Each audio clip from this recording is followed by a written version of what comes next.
Good morning, Rossi Residential. Good to have you. All right, we are live now on Facebook, Instagram, LinkedIn, all the places. So you guys see me looking around. I'm just trying to make sure to make eye contact with everyone as we go. And supposedly, this is what I'm really excited for. Supposedly, I can now see LinkedIn comments through StreamYard, which fingers crossed. So for those of you who are joining on LinkedIn, good morning. So glad to have you here. And put a comment. Let me see if I can see it. If not, if for some reason I still can't, I will go back and look at the comments afterwards. But supposedly, StreamYard now allows me to see your comments, which would be very exciting to be able to interact with you in that way. So today we're talking about how to up-level your video confidence. So as you are coming in this morning, let me know in the comments, what is your number one challenge with video confidence?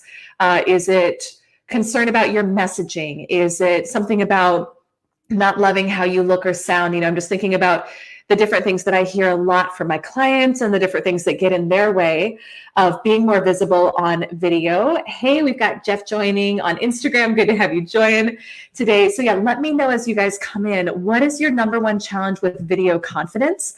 Oh, good. We can see LinkedIn comments. This is so exciting. Hey, Brian. Good morning. Hey, April. Good morning. Guys, this is like, if any of you are doing LinkedIn Live, this is like Christmas for me right now, because they have not had the integration to show LinkedIn comments on StreamYard. So this is probably one of the most exciting moments of my week. So really excited for this. Hey, Marlena. Brian is saying your voice is the biggest challenge. Got it. Okay. Thank you so much for sharing that. Yeah. Let me know as you guys come in, what is the biggest challenge with video confidence? And I tell you what, I wanted to do this live because I've heard about this a lot from just clients I've been working with and coaching, and they are, they're wanting to up-level their visibility and do more video work, but they struggle with fear of, what are people going to think of me? And maybe they don't love the way they look or sound. Maybe they do have concerns about their messaging, or maybe it's like the tech piece as well. And it's definitely been a journey of mine as well. We are seeing on here, let's see here, Janine is saying my voice. Hi, Ali from Morocco. Daniel, hey, good morning.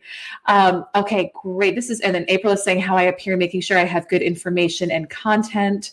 Interesting, guys. The voice piece, I've heard how I look a lot. The voice is interesting to hear that there's multiple people where that's the biggest concern. So thank you for sharing that.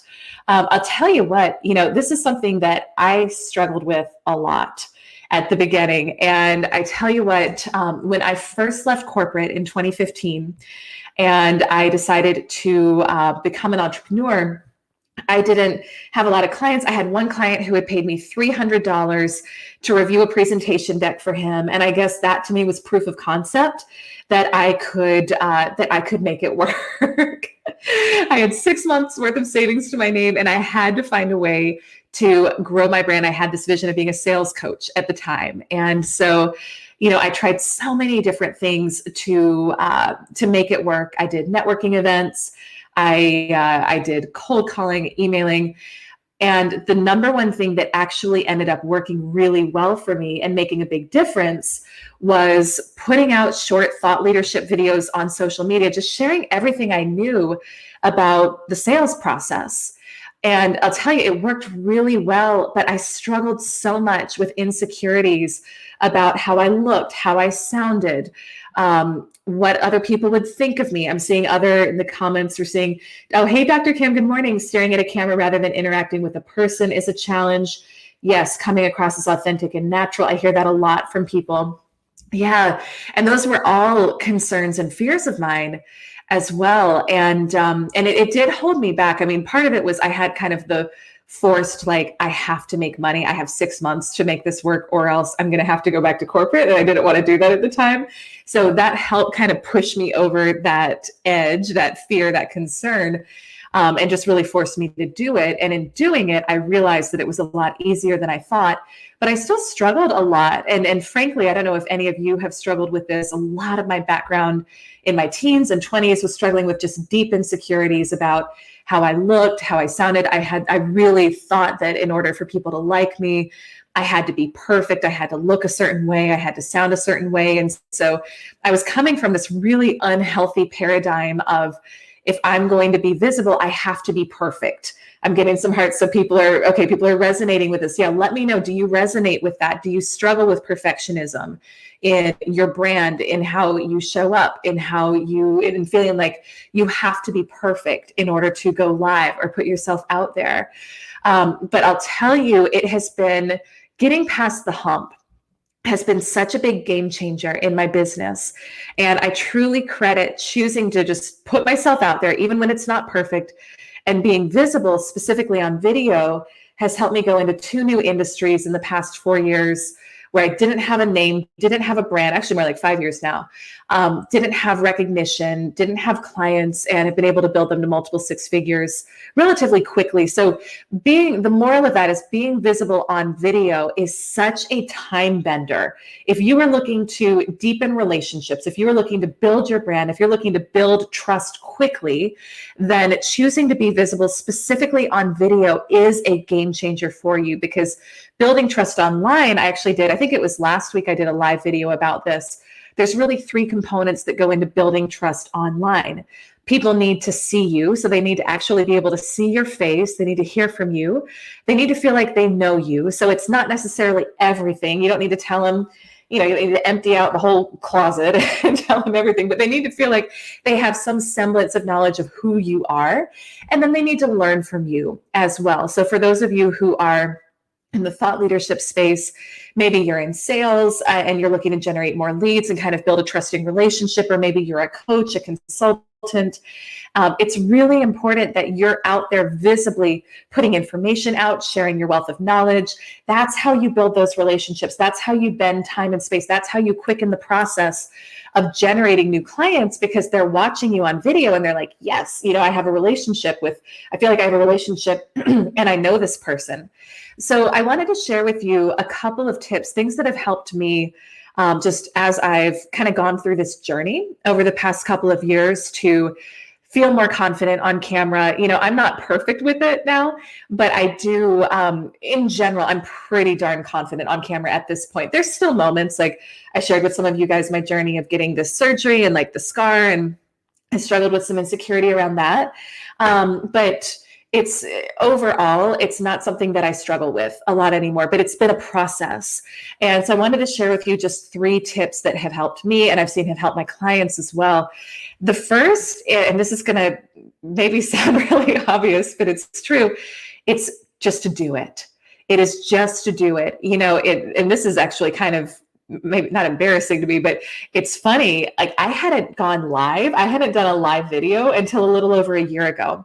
And I remember I had built up so much fear around it. And it was like this special block about doing a live. It was actually specifically an Instagram live that I hadn't done. And I remember just feeling like, oh my gosh, like, what if I mess up? What if nobody's there? What if I stumble over my words and I make a total fool of myself? And this had been running, and I've been wanting to start doing more Instagram. Well, any would be more than I was doing. I'd wanted to start doing Instagram lives for probably close to a year, but I had this block about it. And when I finally just did it, and I just said, you know what, screw it, I'm just going to do one and see what happens. It was so much easier than I thought.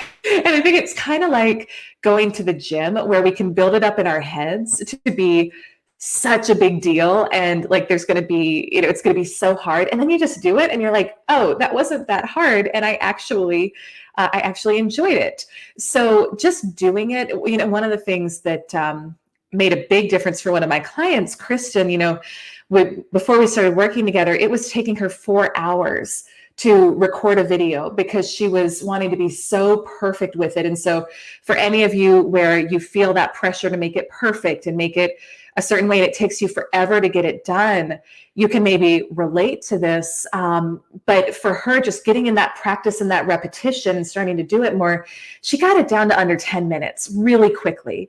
And you can do that too. So a big piece of it is, if there's any level of fear or block that's holding you back, that is getting in your way of doing this, just like make a commitment. Tell someone, hey, I'm going to go live this week, or I'm going to be putting out a video on LinkedIn this week about XYZ. Get that accountability. Let someone know that you're going to be doing it. With my group coaching clients, one of the things that we'll do is say, hey, I'm going to be going live at XYZ time. And then other people are like, they're ready to be there and to help support them and join them in that moment. So I love the hearts. Thank you, Dr. Cam, is saying you come across as very confident. Thank you. Well, it's been a process for sure. By the way, sorry, Instagram, on the lighting here. I know this is not actually ideal lighting. We'll just call it the glow coming from behind me there.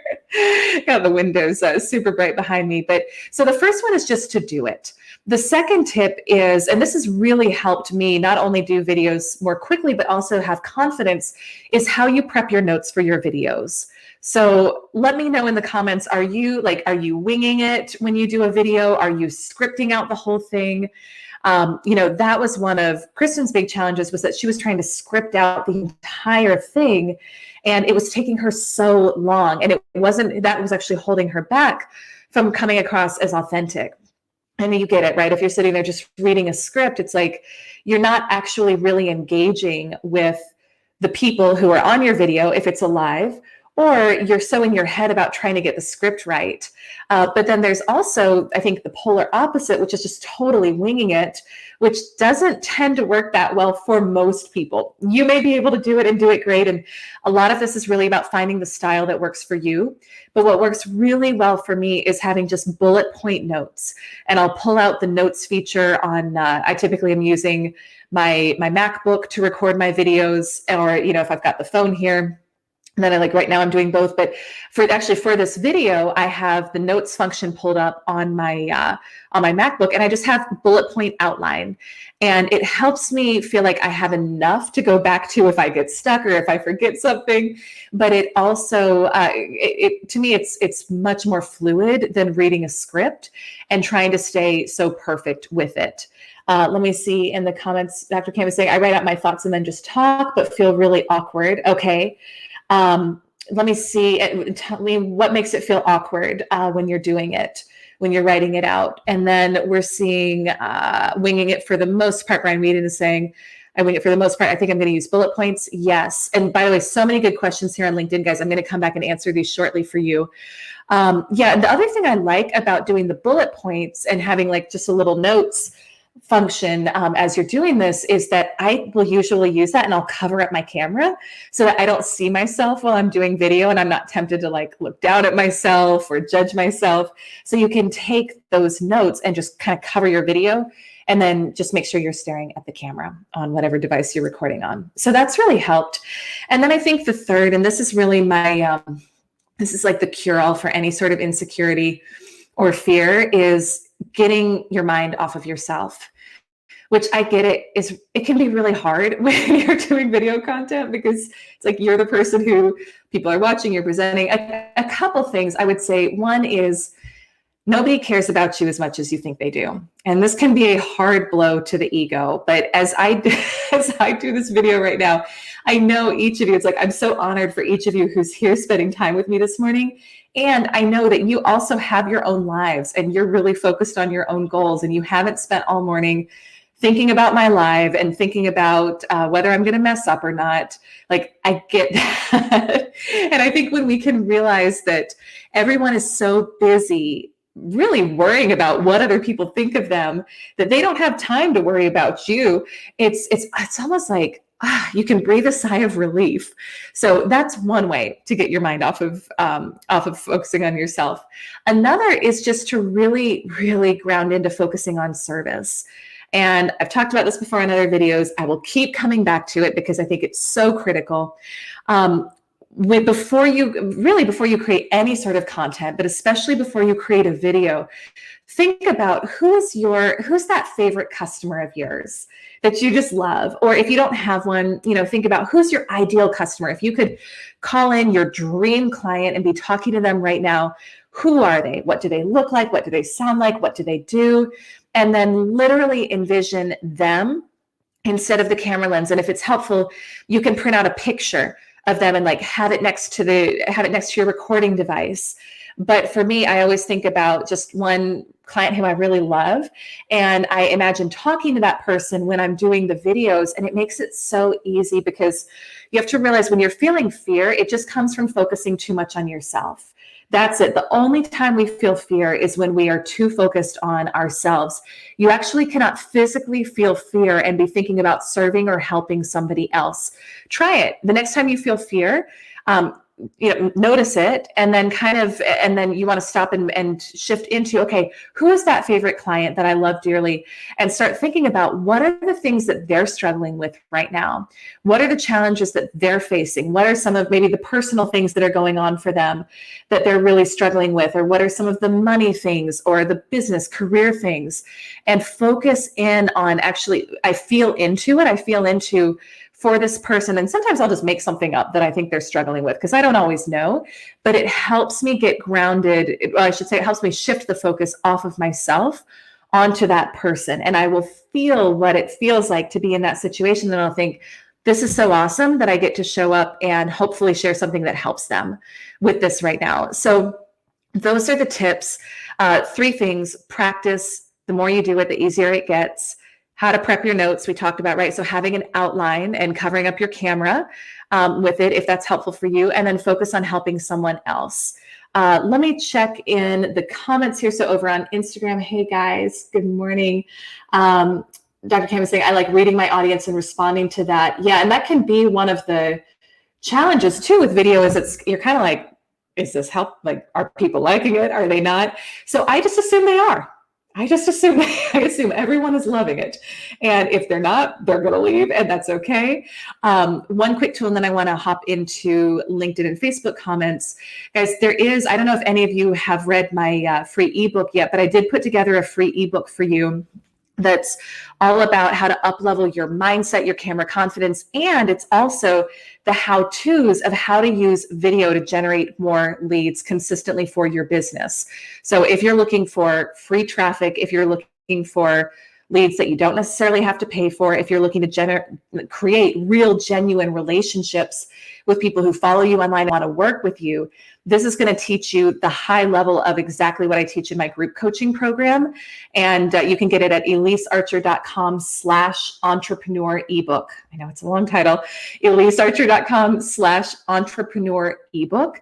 And it'll give you all of it's like a really in-depth look at how do you up-level your camera confidence, and then how do you use video strategically in your business to generate more leads.